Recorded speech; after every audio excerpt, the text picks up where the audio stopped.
En plaçant lentement sa main devant sa bouche, l'ange dit d'un ton excité « Oh le faucheur noir, tu as encore obtenu la première place ». Pendant ce temps, il la regardait tout simplement en pensant à comment il transformera cette sainte ange en merde sainte. En entendant cela, tout le monde a commencé à chuchoter, se demandant qui diable était le faucheur noir pour avoir pu tuer plus de 700 personnes. Est-ce qu'il en a tué 70% tout seul? Est-il un démon? Il est vraiment incroyable et pour cela, il mérite une récompense. Ensuite, le système félicita Ryu pour avoir atteint le premier rang dans sa zone et le premier rang mondial. Pour cela, il a reçu un coupon de sélection d'armure rare et un coupon de sélection de récompense spéciale. Ryu le regardait avec un visage sérieux, pensant qu'il avait effectivement besoin d'une bonne armure et que ce coupon arrivait au bon moment, sinon il aurait dû gaspiller ses pièces d'or pour l'avoir et en tant que le roi des radins, vous voyez. Il a utilisé le coupon de sélection d'armure intermédiaire et a choisi le costume d'assassin. En le portant, sa défense, son agilité, sa vitesse d'attaque et sa vitesse augmenteraient drastiquement. Ensuite, il a ouvert la boîte de récompense spéciale et comme toujours, il y avait 3 options. 5000 pièces d'or, des informations sur la prochaine manche et un bonus de 50% sur les statistiques pour la prochaine manche. Ryu expliqua que la 5e manche avait une grande récompense de quête secondaire, mais c'était du côté difficile et en considérant tous les monstres qu'il tuerait, il a donc choisi le bonus de 50% sur ses statistiques. Après cela, l'ange avec un ton excité, a dit « Est-ce que tout le monde a vérifié son rang?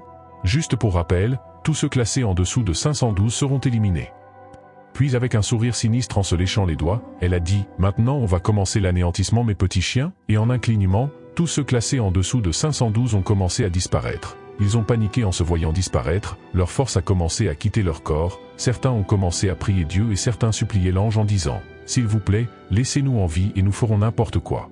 Même essuyez votre fessier angélique si vous le voulez. » Il ne voulait juste pas mourir, mais comme tu peux t'y attendre l'ange ne s'est pas arrêté. Pendant que tout le monde disparaissait, Youngmin les regardait paniquer, pensant qu'il serait également éliminé car il avait tué ses 6 amis encore et encore. À sa surprise, il n'a pas disparu. Arin quant à elle, tenait fermement ses oreilles essayant de ne pas entendre les cris des gens, elle tremblait de peur. Le garde du corps restait là comme si rien ne s'était passé et Ryu avec un visage silencieux, fermait les yeux et commençait à prier pour les morts, disant qu'il s'assurerait de transformer chaque être saint en merde sainte et il s'assurerait de se venger. Puis Ryu ouvrit les yeux lorsque le système notifia que maintenant, 90 953 209 personnes survivraient dans le monde entier et que la zone de Ryu comptait 521 survivants. Le prochain tour commencerait à minuit le 1er mai 2023. Avec cela, le tour se termine et chaque survivant retourne dans son corps. Dès son réveil, le garde du corps courait, en panique et inquiet, il ouvre une porte avec fracas, criant le nom du démon divin. Le démon divin quant à lui, dormait juste sur le dos, torse nu. Il ouvrit légèrement les yeux, tenant ses cheveux, et bon sang, il avait l'air fabuleux. Toujours endormi, il dit « Ne t'ai-je pas dit de ne pas me réveiller pendant mon sommeil de beauté ?» et demanda s'il s'était passé quelque chose d'urgent. Le garde du corps paniqué a expliqué que même après l'avoir appelé pendant un moment, il n'a pas répondu à son appel, alors il a pensé que quelque chose lui était arrivé et il a accouru à l'hôtel pour le rencontrer. Je te le dis, on peut rajouter à la liste de compétences du garde du corps infirmier, mis à paraître le super protecteur et le nourrisseur. Le démon divin lui a demandé « Est-ce que tu pensais que je mourrais juste dans une petite manche insignifiante? N'as-tu pas vu mon nom dans le classement ?» Le garde du corps expliqua qu'il avait vu le nom du démon divin dans le classement, mais il était toujours inquiet. Tu vois, je t'ai bien dit que le garde du corps est excessivement protecteur envers le démon divin. Maintenant, même le démon divin commença un peu à être agacé. Et il expliqua que le 4e tour était tout simplement trop fou et qu'il était mentalement épuisé. Alors, il s'était endormi dès son retour sur Terre. Avec un regard empoisonné, le démon divin joignit ses mains et dit que même pour lui, ce tour était un véritable enfer, et il n'arrive pas à croire quel genre de démon fou ce faucheur noir est pour tuer 722 personnes tout seul. Il veut vraiment le rencontrer maintenant à tout prix. Puis le garde du corps dit qu'il pense que le faucheur noir est probablement un soldat des forces spéciales en service actif, sinon il aurait dit un meurtrier formé. Mais le faucheur noir n'est pas un mauvais gars et ne tue pas sans réfléchir, donc il écarta l'hypothèse selon laquelle il pourrait être un meurtrier avec ce genre de compétences en Corée, rien de plus ne lui vint à l'esprit. Cela laissa le démon divin plonger dans une réflexion profonde, pensant que plus il pensait à lui, plus il commençait à l'admirer. Peu n'importe l'identité réelle de ce faucheur noir, il voulait le faire rejoindre son équipe, et puis il pensa qu'il avait effectivement quelqu'un qui pouvait aider, et le visage de Ryu lui vint à l'esprit en pensant qu'il lui demanderait s'il savait quelque chose à propos du faucheur noir. Ensuite, le garde du corps choqué, dit qu'il était choqué après avoir vu de ses propres yeux que le 4e tour s'était déroulé exactement comme Ryu leur avait dit. Il pensait honnêtement que Ryu était un escroc, mais après l'avoir vu de ses propres yeux, il ne peut pas croire qu'il existe une personne qui peut voir l'avenir. Le démon divin était d'accord avec chaque mot du garde du corps et dit que Ryu leur avait dit que le 4e tour n'était pas une chasse aux monstres et ce serait un massacre entre humains. C'est exactement ce qui s'est passé. Le garde du corps demanda au démon divin ce qu'il devait faire maintenant et si le démon divin prévoyait vraiment de laisser Ryu être son partenaire commercial. Le démon divin répondit bien sûr, car Ryu est un actionnaire majeur avec 31% de participation, que peut-il même faire? Ces 31% de l'entreprise lui appartiennent, on peut même dire que l'entreprise est pratiquement entre les mains de Ryu. Cela laissa une fois de plus le garde du corps paniqué, et il demanda si le démon divin allait vraiment se retirer complètement de l'industrie, comme Ryu l'avait dit. En portant sa robe de nuit noire de jet, le démon divin demanda « Quel est l'intérêt d'en parler maintenant ?» Cela ne me dérange pas même si Ryu fait faillite avec l'entreprise. Dans ce monde, l'information est la véritable monnaie et avec la vision future de Ryu, c'est un très petit prix à payer. Et si Ryu parvenait vraiment à faire de l'entreprise l'une des 10 meilleures en Corée? Puis avec un sourire amusé en regardant par la fenêtre, le démon divin dit que même si le garde du corps n'aimait pas son comportement, il voulait qu'il loue Ryu et danse à son rythme, car seulement ainsi il pourrait obtenir toutes les récompenses juteuses et sucrées pour eux-mêmes. Le garde du corps baissa la tête en signe d'accord, disant au démon divin qu'il ferait attention à son comportement quand il traitera avec Ryu à partir de la prochaine fois. En entendant cela, le démon divin fut ravi et dit au garde du corps d'appeler Ryu immédiatement et de l'informer qu'ils organiseraient une grande fête plus tard dans la journée pour célébrer leur survie à la 4e manche. Il voulait même que Ryu vienne avec sa famille s'il en avait, et demanda aussi au garde du corps d'également inviter Arin à la fête. Selon lui, il devait avoir des célébrités avec eux pour cette célébration. En fin d'après-midi, Ryu se tenait debout près d'un café, attendant quelqu'un. Il était classe avec son style urbain. Il agitait la main avec un sourire charmant en voyant Juri s'approcher, qui le complimenta en lui disant qu'il était très beau dans sa tenue. Mais Ryu, notre cher séducteur, savait y faire et lui répondit qu'elle était encore plus jolie. Juri interrogea Ryu sur ses plans soudains pour le déjeuner, et il expliqua qu'ils devaient célébrer leur survie au 4e tour avec un bon repas. Ils marchèrent vers la voiture, tandis que Juri disait à Ryu que si c'était ainsi, elle profiterait bien de tous les avantages d'avoir un ami riche. En traversant les rues, Ryu et Juri étaient assis côte à côte, et Juri remercia Ryu en lui disant que c'était seulement grâce à lui qu'elle avait pu se préparer pour la 4e manche. Avec un sourire, Ryu demanda à Juri si elle avait déjà pensé qu'il pouvait mentir, mais Juri répondit qu'elle n'y avait jamais pensé, car elle ne comprenait pas ce que Ryu gagnerait à lui mentir. En entendant cela, Ryu remercia Juri de lui faire confiance, mais elle lui dit immédiatement que c'était plutôt elle qui devait le remercier, car si Ryu ne lui avait pas conseillé de tuer au moins 30 personnes, elle serait déjà morte. Mais selon Ryu, il n'y avait aucune raison pour que Juri le remercie, car même sans son conseil, elle aurait survécu grâce à la rune de protection en sa possession. À chaque vie, elle survit toujours à cette manche. Elle était en fait aussi débrouillarde, en comparaison à Arin, qui était comme une fleur protégée dans une serre. Juri était plus comme une mauvaise herbe en dehors du jardin d'Arin. Après quelques minutes de conduite, Ryu et Juri arrivèrent au restaurant cher et commandèrent un repas. Ryu dit à Juri de profiter de son repas aussi, et ils commencèrent à manger. Ryu sourit en essayant de se souvenir du nombre de fois où Juri l'avait déjà remercié, mais d'un autre côté, Juri était déprimée. Pour elle, une meurtrière comme elle ne devrait même pas manger un repas comme celui-ci. En voyant cela, Ryu demanda à Juri pourquoi elle ne mangeait pas, même s'il savait que Juri se sentait encore coupable d'avoir tué d'autres personnes. Juri répondit qu'elle ne se sentait pas très bien, mais Ryu lui demanda directement si elle se sentait coupable parce qu'elle avait tué quelqu'un pendant la manche. Il conseilla à Juri de ne pas trop se culpabiliser parce qu'elle devait vraiment survivre à la manche. De plus, ce n'était pas seulement Juri qui l'avait fait, en regardant la situation de plus près, tuer était inévitable pour elle, il était aussi primordial pour Ryu. Juri commença presque à pleurer même après avoir entendu tout cela, disant à Ryu qu'en fin de compte, c'est un fait qu'elle avait tué quelqu'un. Mais Ryu lui cria dessus, disant à Juri que ça suffisait, que si quelque chose de similaire se produisait à l'avenir, il ne laisserait pas cela se produire sans rien faire. Qu'en est-il des familles qu'ils avaient? Une image du jeune frère de Ryu apparut dans son esprit alors qu'il disait à Juri que tous les joueurs avaient leur famille qui les attendait pour revenir. En entendant ces mots sortir de la bouche de Ryu, Juri réalisa que si elle ne se réveillait pas après un tour du jeu, son père serait profondément attristé par cette perte et pleurerait toute la journée. Juri admit que Ryu avait raison, lui disant qu'elle avait oublié sa famille pendant un moment, ne réalisant pas que son père était toute la raison pour laquelle elle avait pu durer si longtemps. Avec un regard déterminé sur son visage, Juri remercia Ryu de l'avoir réconforté et aussi de lui avoir fait reprendre ses esprits. Mais Ryu lui demanda de ne pas le mentionner et lui dit de manger rapidement la nourriture car elle était délicieuse. Juri accepta la proposition de Ryu et commença à manger, lui disant que la nourriture était vraiment très savoureuse et qu'elle sentait son épuisement de la 4e manche s'évaporer avec chaque bouchée qu'elle prenait. Ryu était ravi d'entendre ce que Juri disait. Après un moment, quand ils eurent fini leur repas, Juri remercia Ryu de lui avoir offert un si bon repas. Ryu lui fit remarquer qu'elle l'avait appelé sans son nom de famille pour la première fois. En entendant cela, Juri fut surprise et lui demanda si elle pouvait l'appeler ainsi à partir de maintenant, s'il ne voyait pas d'inconvénient bien sûr.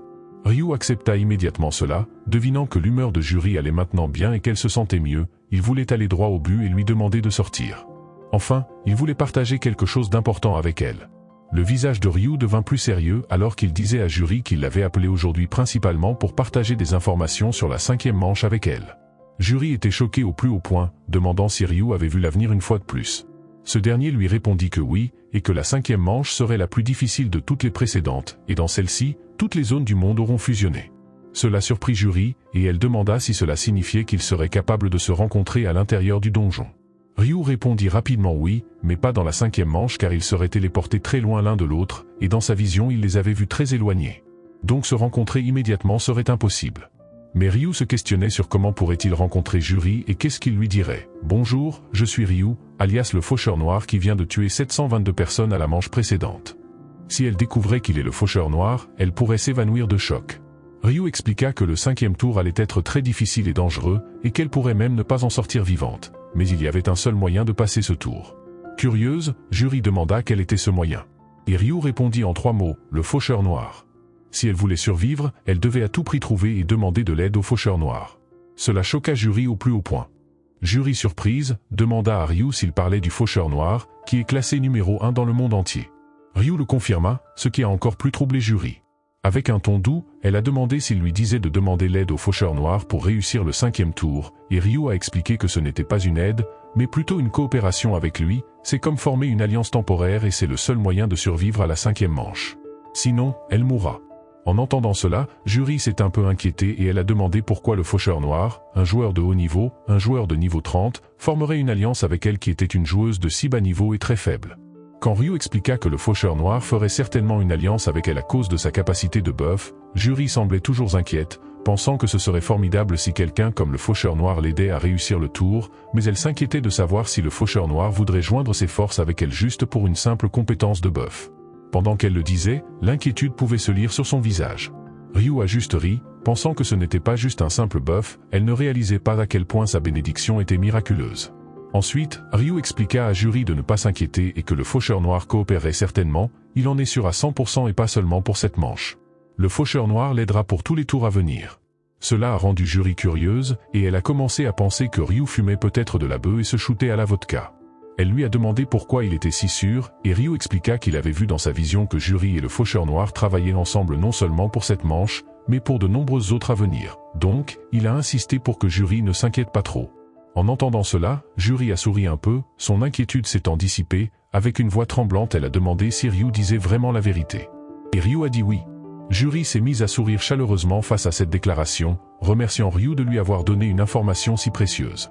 Elle ne savait vraiment pas comment elle pourrait rembourser cette dette inimaginable, pour toute l'aide qu'il lui donne. Elle a demandé à Ryu de tendre la main et quand il l'a fait, Juri a utilisé sa compétence de bénédiction et l'a donnée à Ryu. Tout le corps de Ryu a commencé à briller, et il a ressenti la chaleur de la bénédiction de Juri. Il a souri chaleureusement, pensant que Juri est vraiment une femme gentille et avec un sourire qui peut tout faire fondre. Ryu remercia Juri, ce qui était suffisant pour faire fondre chaque fibre du corps de Juri et augmenter le rythme de battement de son cœur. C'était trop pour elle et elle a commencé à se sentir toute frissonnante, tout son corps et sa poitrine ont commencé à se serrer après cela. Avoue, pendant un moment je suis sûr que tu t'es imaginé être avec ton crush ou ta crush à la place de Ryu et Juri, persévérance et courage. En arrivant chez lui, le système notifia à Ryu que toutes ses statistiques avaient augmenté de 50%. Ryu avait tué 100 insectes innocents, cela a activé sa compétence de massacre, augmentant toutes ses statistiques de 100%. Assis sur le canapé, il pensait que maintenant que toutes ses statistiques avaient augmenté de 150%, il pouvait obtenir l'objet qu'il voulait. Il ouvrit sa fenêtre de statut et remarqua que sa chance était à un incroyable 84 points, ce qui était insensé. Il est tellement chanceux à ce stade que même s'il se tient devant un train, le train commencera à reculer et ne le touchera pas. Ryu a sorti son ticket de loterie de pierre de mana de Baran et a expliqué normalement qu'un ou deux cristaux de mana seraient tirés, mais un maximum de 5 peut être tiré et il se demandait s'il serait capable de tirer les 5 cristaux de mana. Ryu commença à penser que dans ces moments-là des gens normaux prieraient Dieu pour obtenir de bons résultats, puis avec un sourire sinistre, Ryu dit « Lui prier ? Quelle blague !» Ces emmerdeurs de Dieu avec leurs anges viennent de kidnapper la moitié de la population de la Terre et les font jouer à un jeu de la mort et probablement ces emmerdeurs de Dieu regardent ça de quelque part.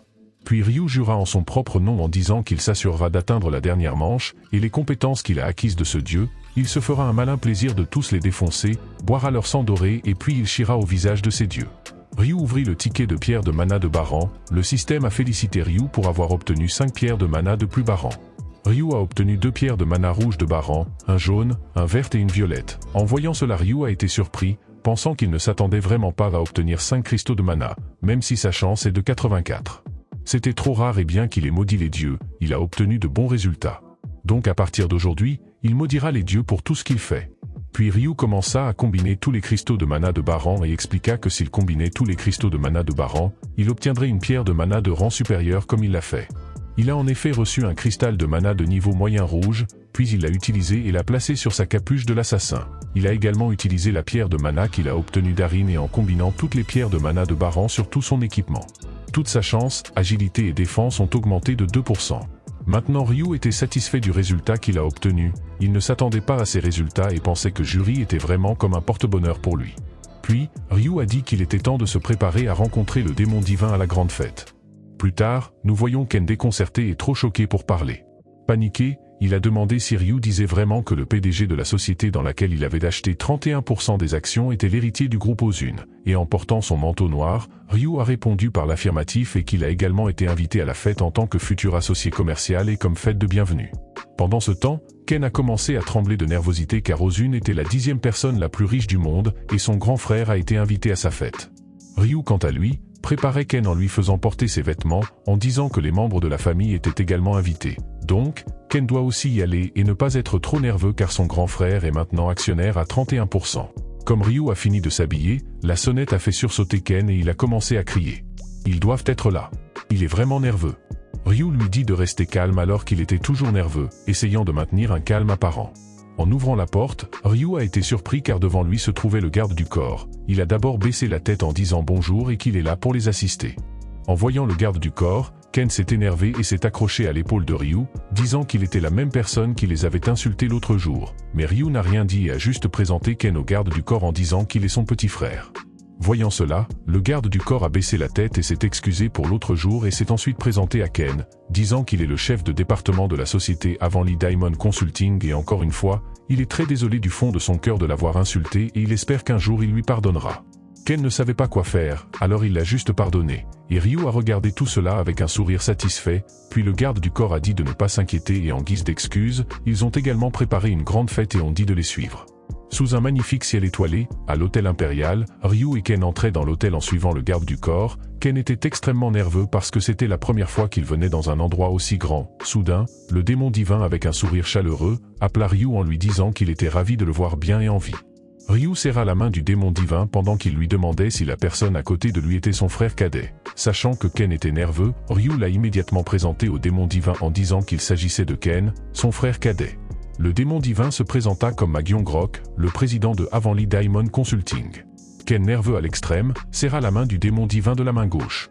En voyant cela, Ryu le corrigea tandis que le garde du corps regardait les frères avec confusion. Puis le démon divin demanda à Ken s'il était également un joueur dans le jeu de la mort. Ken répondit timidement et rapidement qu'il n'était pas un joueur. Ryu ajouta que son frère cadet n'avait que 14 ans et qu'il n'était donc pas éligible pour ce jeu de la mort. Le démon divin sourit et dit à Ken que c'était une chance divine qu'il avait sauvé, car pouvoir échapper au jeu de la mort d'une seule année était vraiment enviable.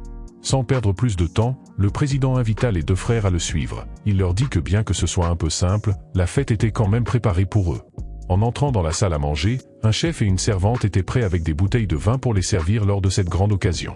De la bonne bouffe délicieuse était disposée sur la grande table à manger, prête pour les membres de la fête. La servante prit les manteaux des frères. Ken, le plus jeune, avait des paillettes dorées dans les yeux en voyant cette grande préparation et cette nourriture pour la première fois. Le président dit aux frères qu'ils devaient avoir faim. Il ajouta que bien qu'il n'y ait pas beaucoup de nourriture préparée, ils pourraient quand même se rassasier. En entendant cela, Ken était choqué au plus haut point sachant que le président disait que cette énorme quantité de nourriture n'était pas beaucoup. En voyant cela, Ryu sourit et appela son frère cadet en lui disant de le suivre. Le démon divin dit au frère de manger d'abord. Puis une porte s'ouvrit avec fracas. En entendant cela, Ryu se retourna et a été surpris. Il s'agissait d'Arin qui les rejoignait à la fête. Elle portait une belle robe noire avec une expression sérieuse sur le visage. Ryu pensa que le démon divin avait également appelé Arin, puis leurs yeux se croisèrent. Arin, dans sa robe noire ébène, surprit Ryu avec son corps sexy. C'était trop pour Ken. Après tout, il était son plus grand fan, il n'arrivait pas à croire qu'Arin se tenait juste devant ses yeux. Le démon divin se leva également de sa chaise et accueillit Arin. Mais Arin s'excusa d'abord le visage triste, auprès du démon divin, disant qu'elle était désolée d'être un peu en retard car elle avait dû assister aux funérailles de son ami décédé lors de la dernière manche. Le démon divin répondit de manière désinvolte que c'était compréhensible. Ensuite, il demanda à Arin de saluer l'invité le plus important, en désignant Ryu comme un actionnaire majeur et un homme très respecté. Arin tourna son attention vers Ryu et se présenta en tenant ses cheveux avec glamour, mais elle s'arrêta à mi-chemin en voyant le visage de Ryu. Pendant ce temps, Ken était toujours debout comme une statue, la bouche ouverte comme s'il avait vu un fantôme. Puis Arin demanda à Ryu s'ils étaient les voisins qu'elle avait rencontrés l'autre jour, ceux qui étaient venus lui offrir un gâteau de riz en guise de cadeau de bienvenue, et Ryu confirma en disant oui, c'étaient les mêmes personnes. Ensuite, Arin avec un sourire chaleureux, qui réchauffe le cœur, se présenta en disant qu'elle était très heureuse de les rencontrer mais intérieurement, elle était choquée, pensant que Ryu semblait plus jeune qu'elle, et pourtant il était un actionnaire majeur. Elle pensait que le démon divin lui faisait une farce. Pendant ce temps, Ken perdait la tête demandant à Ryu si la personne devant lui était vraiment Arin et s'il ne rêvait pas. Et Ryu, remarquant l'agitation de Ken, réalisa qu'il avait oublié de lui dire comment Arin travaillait sous les ordres du démon divin. Puis il pensa que c'était ainsi que réagissaient les gens normaux lorsqu'ils rencontraient une célébrité et qu'il devait agir comme un novice et naïf. Il décida donc de commencer à jouer son rôle de naïf et regarda aussi Arin en essayant de montrer qu'il était intéressé par elle tout en étant très maladroit. Et son jeu d'acteur fonctionna et le démon divin voyant Ryu, crut que Ryu était intéressé par Arin, et il eut un sourire malicieux en pensant que Ryu était encore jeune et un loser vierge, et qu'il n'y avait aucun moyen de résister à la beauté d'Arin. Il crut que faire venir Arin était une idée de génie. Ensuite, le démon divin ouvrit les bras et avec un sourire chaleureux, dit qu'il devait avoir faim, alors il leur demanda de se mettre à l'aise et de profiter de la nourriture. Quelques instants passèrent et tout le monde appréciait le repas, et Ken tout en mangeant, n'arrêtait pas de louer à quel point la nourriture était bonne. Ryu était heureux de voir Ken apprécier la viande, puis le démon divin demanda à Ryu comment était la nourriture en disant au chef de faire très attention ce soir. Ryu et Ken passaient un bon moment interrompu par le démon divin et avec un visage gêné, Ryu dit que la nourriture était vraiment savoureuse. Ensuite, le démon divin demanda à Ken comment était la nourriture. Il fut également surpris car Ryu était en train de lui donner de la viande. Puis, avec un sourire chaleureux, Ken dit que la nourriture était vraiment délicieuse, c'était la meilleure qu'il ait jamais mangée dans sa vie. Cela rendit le démon divin fier, et il dit qu'il était heureux qu'ils aiment la nourriture, pensant intérieurement que cela valait la peine de harceler les chefs. Le démon divin demanda pourquoi Ryu n'était venu qu'avec son frère cadet, qu'en était-il de leurs parents ou de leurs proches.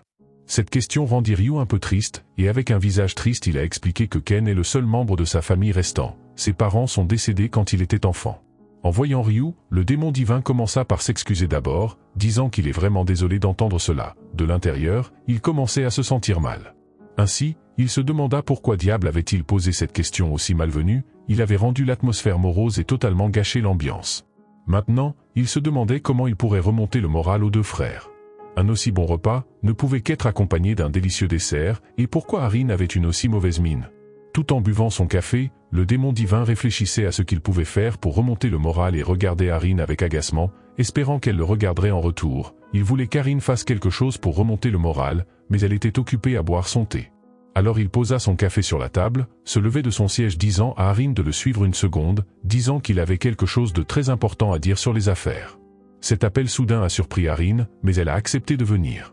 Ils étaient en train de marcher dans un énorme couloir, et après une marche silencieuse, le démon divin s'est arrêté et a appelé Arin par son nom en lui demandant si la nourriture était savoureuse.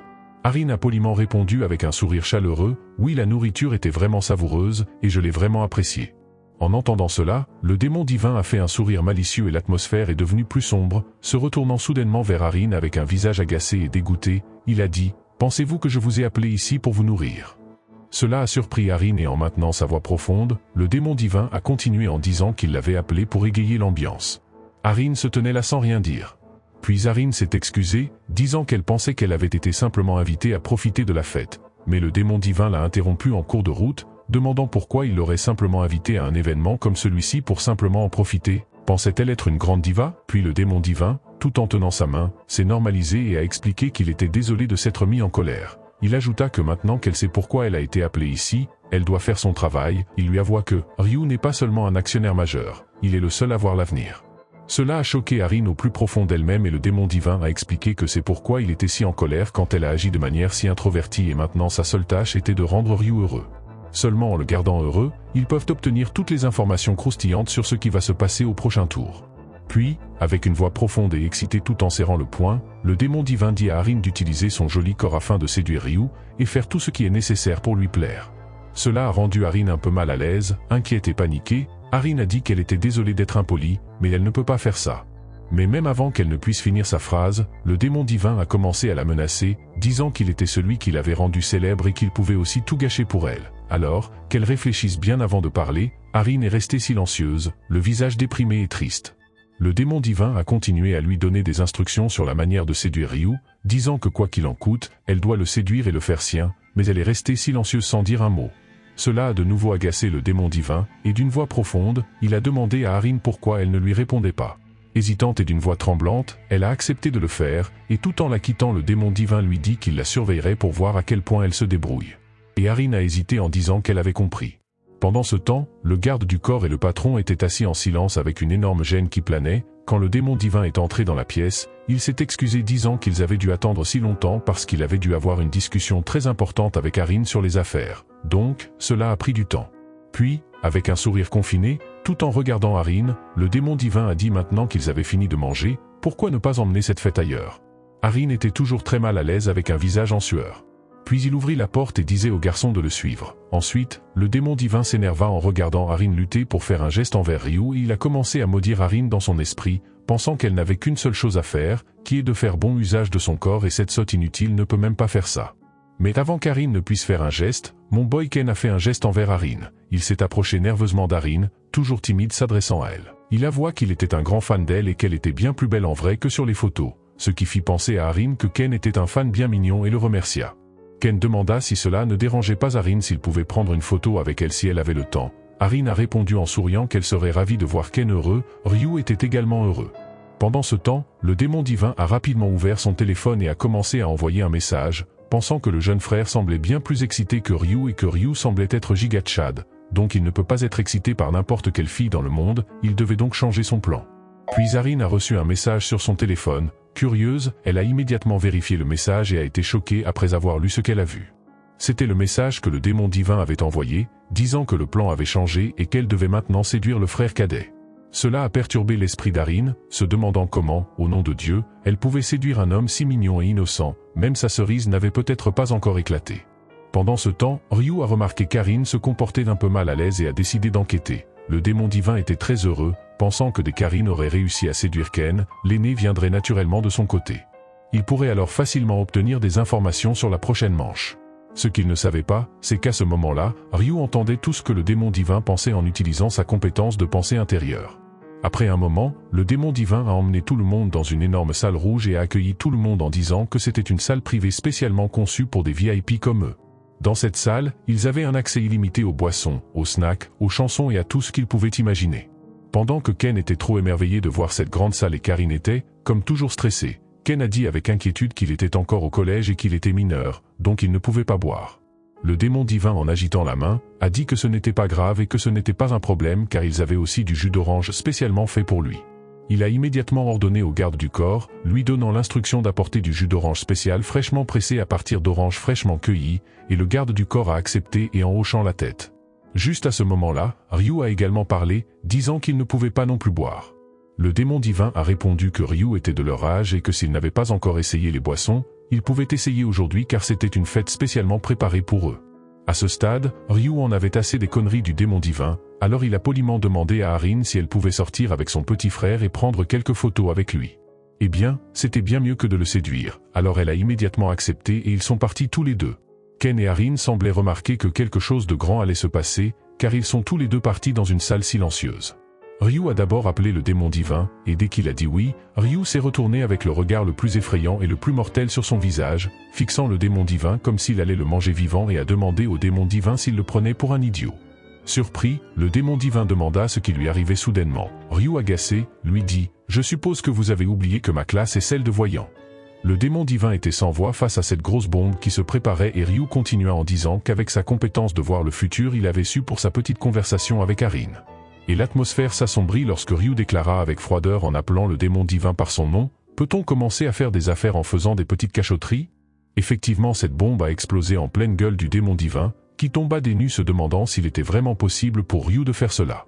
Le démon divin essaya de se justifier en disant qu'il l'a fait tout simplement pour se rapprocher de Ryu. Avant même qu'il ne puisse finir, Ryu l'arrêta en demandant si c'est la raison pour laquelle il a voulu impliquer son frère cadet dans sa folie. Même ça Ryu le savait aussi.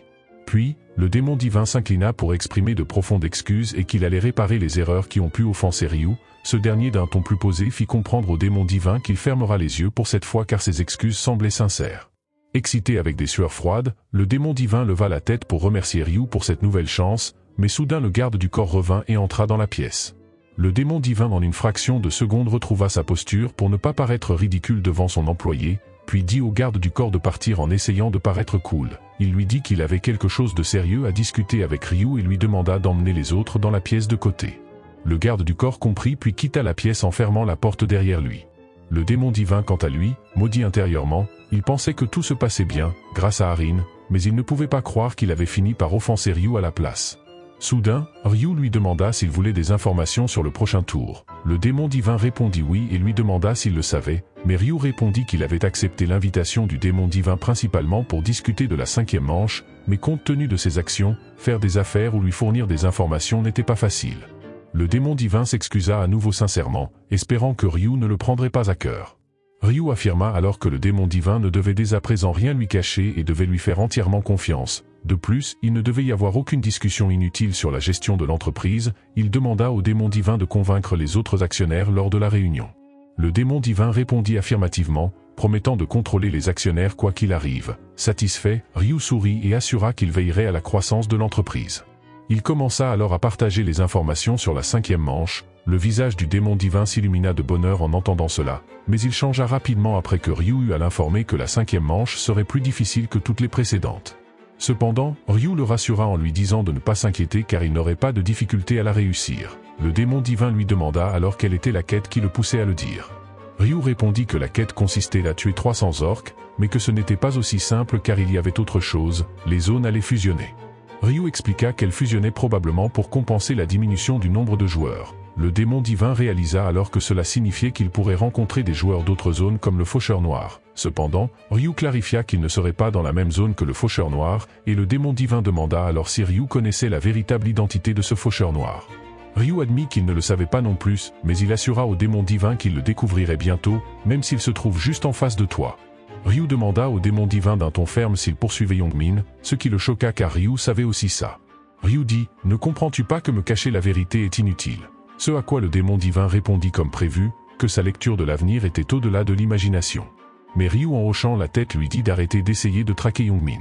Le démon divin était confus, alors il demanda à Ryu pourquoi il devait faire cela, et Ryu lui répondit que s'il embêtait Youngmin, il souffrirait énormément. Toujours confus, le démon divin lui demanda comment exactement. Et Ryu décida de sortir de la conversation par ses dires. Après cela, le démon divin resta silencieux un moment, contemplatif de ce qui venait de se passer, tandis que Ryu le regardait en affichant un sourire satisfait et un regard semi-clos qui voulait clairement dire « Tu vas me manger dans la paume de la main ». Ayant repris ses esprits, le démon divin répondit qu'il n'essaierait plus de localiser Youngmin, et leur conversation d'affaires étant terminée, il lui demanda s'il devait retourner faire la fête, avec des jus d'orange bien sûr. Ryu accepta. Le démon divin soupira alors de soulagement, mais il était toujours stressé, et pensa à prendre une bonne pinte d'alcool pour déstresser ce soir. Plus jeune, notre protagoniste était une totale victime, comme Ryu. Il recevait des moqueries et des insultes de la part de ses détracteurs parce qu'il avait été abandonné dès sa naissance, au point où s'en est arrivé à de la violence physique.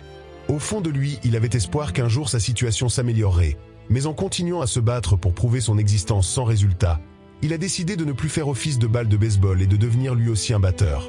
Comme l'a dit un philosophe, on combat la violence par la violence, si je ne me trompe pas. Kim Woo-jin a arpenté ce chemin ardu dans une solitude extrême, jusqu'au 1er janvier 2025. Des donjons ont émergé à travers le monde, et des monstres ont inondé les portails interdimensionnels. Cela a conduit à la destruction de villes et de nombreux morts. Des êtres mystiques appelés Halo sont également apparus et ont donné à se désigner comme joueurs des pouvoirs. Les gens croyaient que les joueurs pouvaient sauver le monde, mais les joueurs ont plutôt profité du chaos dans le monde pour leurs propres intérêts égoïstes. Tout le monde pensait que ce serait la fin de l'humanité, mais pour Woo-jin, cela ne l'affectait pas car il ne faisait confiance à personne. Mais cela, jusqu'à ce qu'il rencontre Sejun Lee, l'un des 7 meilleurs joueurs du monde. Il était le joueur le plus fort et il protégeait les faibles. Sejun déclara qu'il tuerait le boss et mettrait fin au jeu, sauvant ainsi le monde. Pour atteindre cet objectif, Il a formé une guilde appelée Messia et les autres héros du monde entier ont lentement rejoint ce groupe. Et c'était la première fois que Wojin avait des camarades en qui il pouvait avoir confiance. Leur groupe était animé par cette flamme de pouvoir changer la face du monde qui était en phase de destruction. Au cours de ce périple, la joie partagée de pouvoir un jour mettre fin à ce cancer apocalyptique dans le monde fit découvrir à notre protagoniste la bonté humaine. Mais malheureusement, comme c'est toujours le cas dans ce genre d'histoire, de grandes ambitions nécessitent de lourds sacrifices. Malgré cela, nos héros ont pu approcher la porte du boss final.